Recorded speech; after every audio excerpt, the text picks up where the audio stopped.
बोलिए। हाँ सर, सब ठीक तो है, अच्छा है, पहले से बहुत ज्यादा इम्प्रूवमेंट है।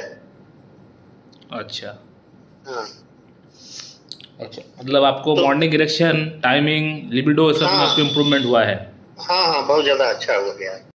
नमस्कार दोस्तों, अभी आपने जिस पेशेंट का आवाज़ सुना, इस पेशेंट को basically erectile dysfunction, low libido, timing की प्रॉब्लम, इरेक्शन ठीक से ना आना, इस तरह की जो प्रॉब्लम्स होती है पुरुषों की, यही प्रॉब्लम्स को लेकर ये पेशेंट आज से 2 महीना पहले मेरे पास कंसल्ट किए थे ऑनलाइन। तो इस पेशेंट को मैं थॉरोली केस टेकिंग करके मैं जो दवा का सिलेक्शन किया था वो है फॉस्फोरस। इस पेशेंट को फॉस्फोरस दिया गया था। तो अब सवाल ये आता है कि फॉस्फोरस ही क्यों?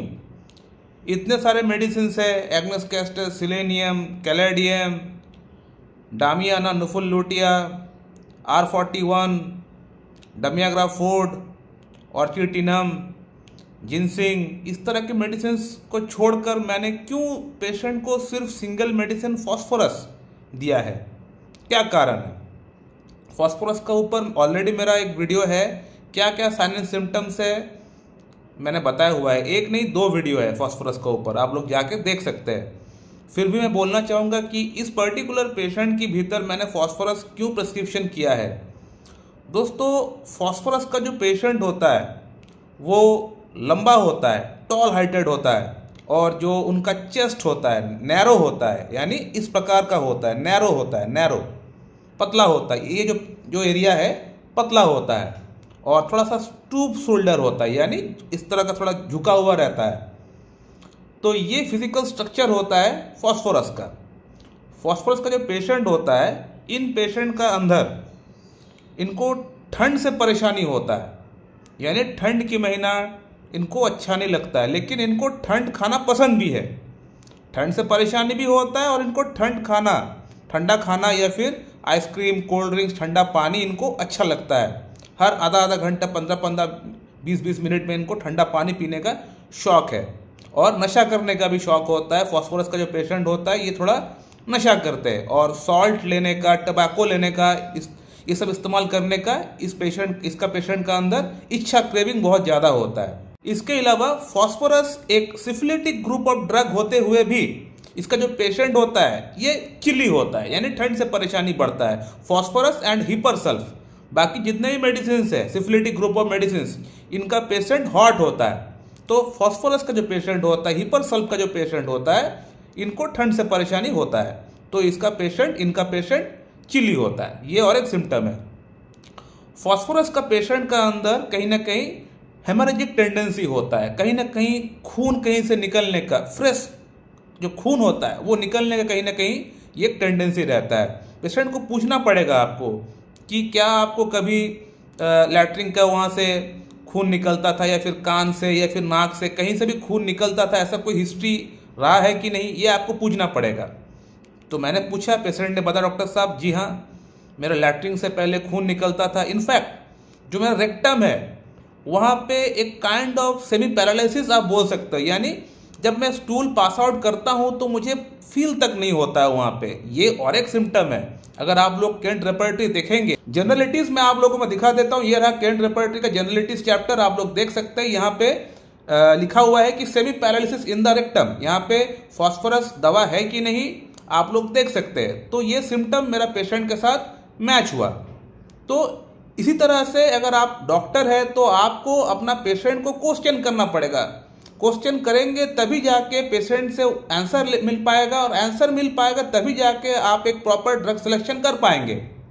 तो इस तरह से आप लोगों को केस टेकिंग करना पड़ेगा। पेशेंट का पास्ट हिस्ट्री में आपको जाके पूछना पड़ेगा कि कौन कौन सा प्रॉब्लम पेशेंट का चला हुआ है पास्ट में, तो इससे भी आप ड्रग सिलेक्शन कर पाएंगे अपना। इसके अलावा पेशेंट जो है, इनको स्वीट खाने की क्रेविंग नहीं है। फॉस्फोरस का जो पेशेंट होता है, कॉस्टिकम का जो पेशेंट होता है, ग्राफाइटिस का जो पेशेंट होता है, इनमें स्वीट की क्रेविंग बहुत ज़्यादा नहीं रहता है। इसके अलावा इसका जो पेशेंट होता है, इनको आइसक्रीम खाना पसंद है।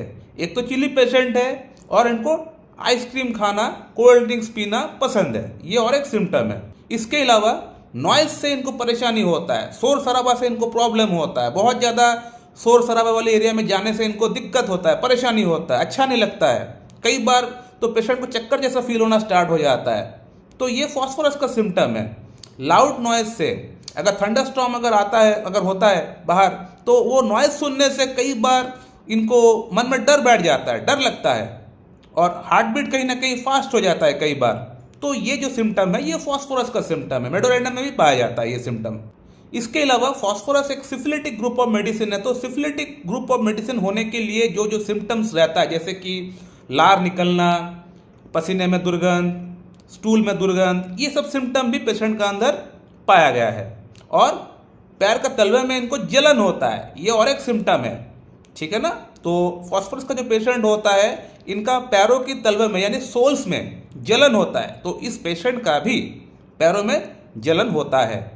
तो ये सभी सिम्टम्स को देखते हुए पेशेंट को मैं फॉस्फोरस प्रिस्क्रिप्शन किया था आज से 2 महीना पहले, फॉस्फोरस 0/1, 2, 3, 4।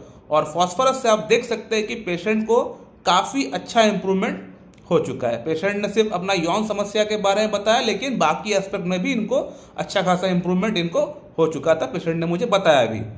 इसके अलावा और एक प्रॉब्लम भी पेशेंट का अंदर था, वो ये था कि जो भी खाना खाता है तो इनका खाना रिगर्जिटेशन हो जाता है, यानी जो भी खाना खाता है वो फिर से बाहर निकल जाता है, एसोफेगस से होते हुए, फूड पाइप से होते हुए बाहर निकल जाता है। और ये सोने से, अगर खाना खा के तुरंत सो जाता है तब ये प्रॉब्लम कहीं ना कहीं और बढ़ जाता है।